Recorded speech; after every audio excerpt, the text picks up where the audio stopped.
Here we go. I didn't even realize we were on there. Here we go. Another thing here, what we're going to talk about today is repositioning the competition. How do we separate ourselves from the competition without trashing the competition?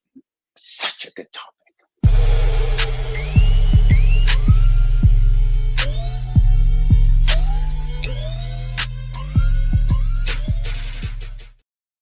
Welcome back, my friends. As part of the Sales Chatter Book Club today, we are going to be talking about Chapter 8 in Positioning the Battle for Your Mind. This chapter was, sorry, I got my chair squeaking today, and I apologize for all y'all.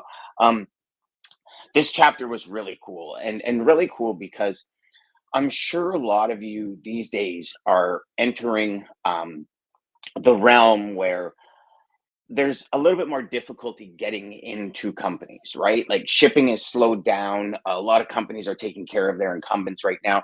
So for us as a new logistics rep trying to get in, sometimes it's very difficult to separate ourselves from the competition. And, you know, when I look at this idea of repositioning, something that is so, like, just so vivid to me. Bear with me one second here. I'm going to pull something up that I think would be super cool. But the idea of repositioning ourselves, and there we go.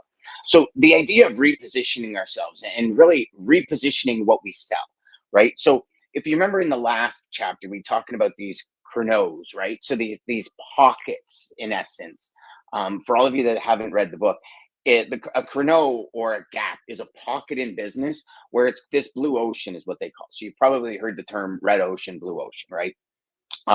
If you're in the world of website builders, right? There's WordPress, there's ClickFunnels, there's Groove, there's Kartra, there's all these different Wix, there's GoDaddy, drag and drop builders. So if you position yourself in this world of drag and drop website builders, you're in a red ocean because these ginormous companies, hundreds of millions of dollars, are up against you, right? Right now we're looking at it with Bridger, right? We're carving out a section of the CRM market that's a kernel. And carving out that section allows us to operate in a blue ocean as opposed to saying, hey, our biggest competition is Salesforce. Salesforce isn't even our competition, but when you think of CRM, you think Salesforce, right? So this is really what this repositioning chapter is talking about. So the first thing when he goes right into it, he says, listen, there's a plethora of products in every category. How does a company use advertising to blast its way into the mind? The basic underlying marketing strategy has got to be reposition the competition. You've all probably been on a call where you're talking about your competition. And, we know as professionals in any sales career, you don't trash the competition, right? And so as I'm reading this book, it's going through all the different things about an old idea and how do you overturn it? And how do you create your own kind of chrono? How do you create your own gap in the market? And when we look at creating our own gap in the market, I stopped and I started to really think, okay, how do you, the logistics sales rep, how did I, a logistics sales rep, carve my own piece of the market out? And because I wanted to make sure, like when we're doing these book reviews, right, that we relate it back to what you're going through on a daily basis. So you, the logistics rep, what are you facing in today's market that's going to, help you take this information and use it? And the best thing I came up with when we were talking about repositioning, right, is the competition is selling freight, right? Like the competition is selling, pick up here, deliver here. This is the freight we're selling. When I switched about 15 years ago in my business, when I switched from selling freight to selling image, credibility, and brand, I actually unconsciously, because 15 years ago, I wasn't aware of this like blue ocean, red ocean, this crevo or caveat or, pocket, whatever you want to call it, where we carve out ourselves. I understood niches, and niches were very interesting because I had friends that were in like aerospace and all this kind of stuff, but you're still moving freight from A to B. So what I found is the conversation kept being that A B conversation. And when you're having A/B conversations and everyone else is having A/B conversations, they all kind of mesh, right? I'm sure all of you can realize that. So what I realized in the A/B conversation is, what if I went D to C? And I'm going, oh, that's a good one. Or even, D to W. So I'm pulling the prospect right out. So I used to say things like, you know what, Mr. Prospect or Mrs. Prospect, I have no interest in freight. What I'm looking at is, how can I enhance your image, your credibility, and your brand? So you see, I'm selling image and credibility and brand, and that sale is wrapped, the underlining process. So the freight is wrapped in image, credibility, and brand. And that really is what I see, anyways, when we're talking about, like, they go into aspirin and they go into Tylenol and all this stuff. And I'll share the aspirin one with you because I think it's one that we can all really like look at. Whereas like the Lennox one or the American vodka ones, it's, to me, it didn't really resonate. Um, and this is one thing Ryan and I were talking about, is this book's a little old. The marketing strategies are timeless, but it's a little old. So, you know, the idea becomes, or the strategy becomes, when you're selling, if you're selling freight, you're selling what everyone else is selling. So if you look at probably one of the greatest success stories of this for our time, um, happened in the digital marketing space, right? So in digital marketing, you have, like, again, I said WordPress, Wix, all these drag and drop website builders, right? When ClickFunnels got created, it's another drag and drop website builder. But what Russell Brunson did, one of the co-founders of ClickFunnels, he said, we're going to market it as a funnel, not a website. So he did things like, websites are dead, funnels are the new website. So what he did is he carved out his own blue ocean inside of this red ocean of website builders, right? So most people, when they think website builders, they think of WordPress, right? So he carved out his section. And that's what I did in logistics, is I went in and I said, okay, well, I'm not looking at selling freight, because anyone can move freight from A to B. But how many people do it with your image, your credibility, and your brand as the paramount focus? Right. And it's kind of like what I said in my show yesterday, when I was talking about, that perspective changes. So if you're not understanding, and you're not really understanding the goals, the desires, the KPIs, the mandates of your customers, we're constantly making the wrong decision. We think we're making the right decision, but if our decision is going to get us here, and the customer wants to go here, we're making the wrong decision, right? You and I both know that. You get in your car and you say you're going to your buddy's place, which is southwest, and you go northeast, you're making the wrong decision to get where you want to go, right? And vice versa. If you don't know where you're going, any road will get you there. So if you don't know the market you're going after, you won't be able to carve out this little section. But again, think of things like image, credibility, and brand, status, these kind of things. Hell, steal the image, credibility, and brand angle, because that, to me, is one of the best angles. That, to me, I mean, who doesn't want image, credibility, and brand in their company, right? Who wants to walk into a meeting with their executives from a corporate perspective and say, hey, I got this great idea, and somebody say, yeah, we're going to go something else, because you know what, your ideas aren't very good, or your ideas never really pan out, right? You want that credibility, you want that image, you want that brand in the company, where you say, hey, I want to bring this person in, and this person's going to do this, this, and this, and this is really what I think is going to happen. And I can guarantee this, because you have that image, credibility, and brand built, you can do that. So everybody wants this, right? Like, again, we go back to the baseline of what sales and marketing is. It's an increase in status. Now, some people might say, no, no, no, Dan, it's absolutely not. But when you look at the nucleus of why we do things, it's status. And it's actually why we don't do things, is status as well. And it was interesting. There was an interesting report out, and I believe it was Gallup that put it out, where they said, this idea of status is actually what makes us a lot of our decisions. So, do we join that training course because it's going to decrease our status? Because it's admitting, from the human psyche, it's admitting that we need help, we need training. But if we get this help, when we're done, our status is going to be here. So what we're doing is we're constantly upgrading our status. It's why a lot of people that might be able to afford Ferraris don't buy Ferraris. because they feel, believe it or not, they feel their status will diminish if they buy a Ferrari because, well, my friends will say, "Oh, here you go, look at you," and there's all these other like things that come up, and the thought process, it's crazy as it is like we're going to reduce it, the status is going to be reduced. Just interesting. I had a good friend of mine. Um, we used to hang out every day.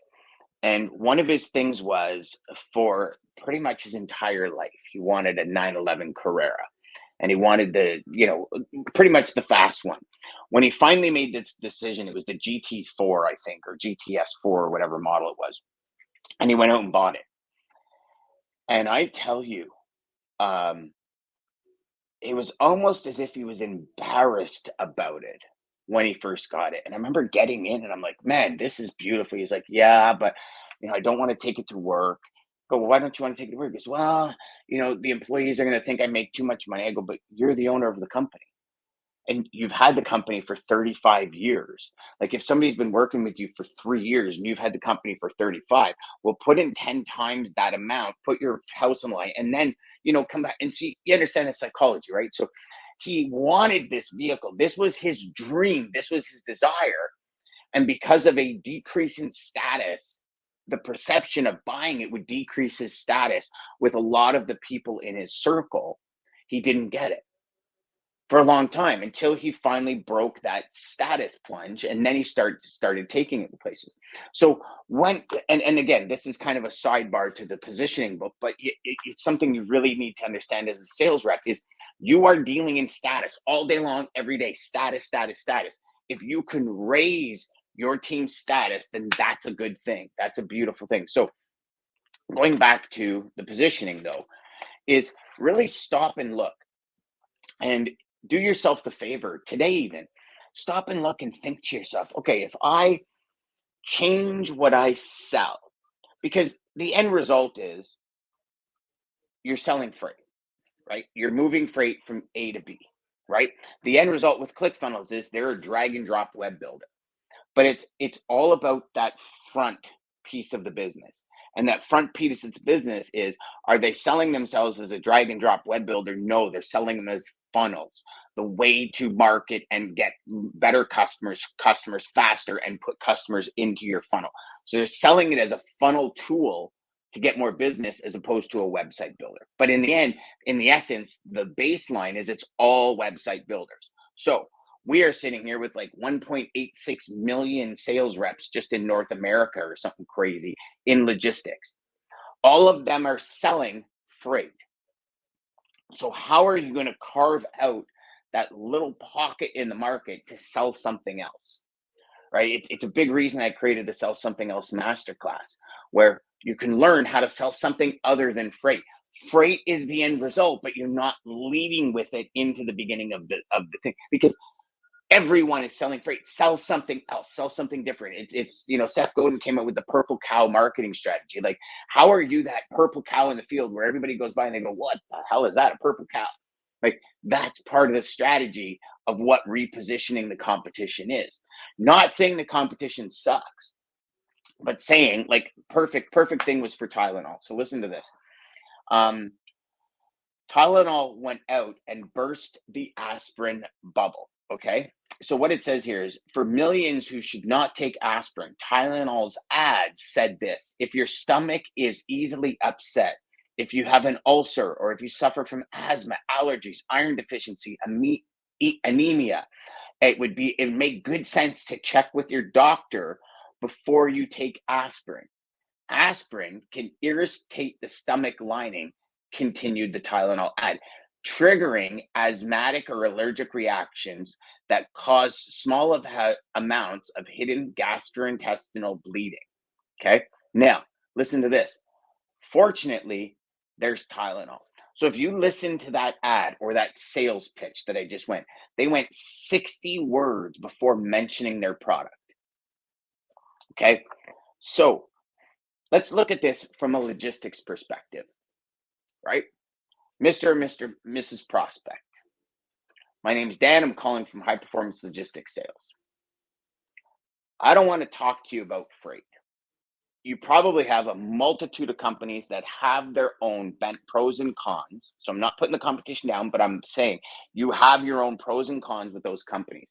These companies have probably, you've had some great experiences and some probably really bad experiences. I understand it. So again, I'm not trashing anybody, but I'm repositioning myself with the competition. So that traffic manager has had, or logistic manager, VP, whatever, blah blah blah, has had bad experiences with X kind of people, right? Brokers. Now, how do you transition that? So I understand that.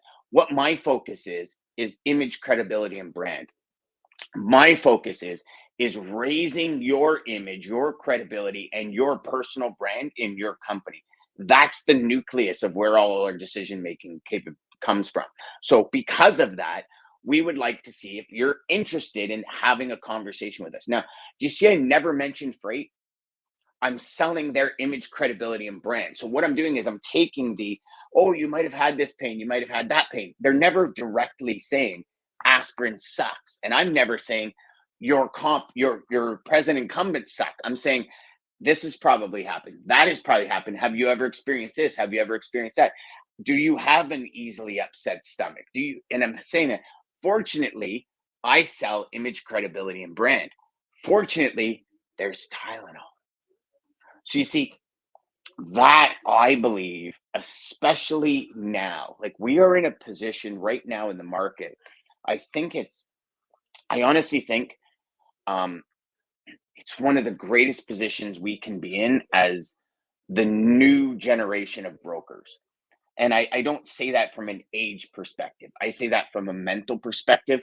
And the new generation of brokers truly care for their customers' results.